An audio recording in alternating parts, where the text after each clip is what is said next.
sa aking piso mula sa puso ay naiuna po natin dito.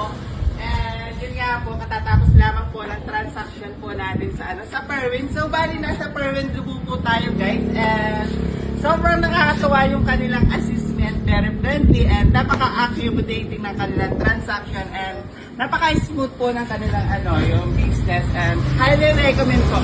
So bali, andito na nga po tayo sa Perwin guys kung saan po ay nabili na po natin yung and bukas po yung delivery sa Talahi Pandayan. So bukas pa po natin makikita po yung delivery and kahit paano, andun na po yung mga ilang materials na gamit ng bata. So bali, maraming salamat po sa nag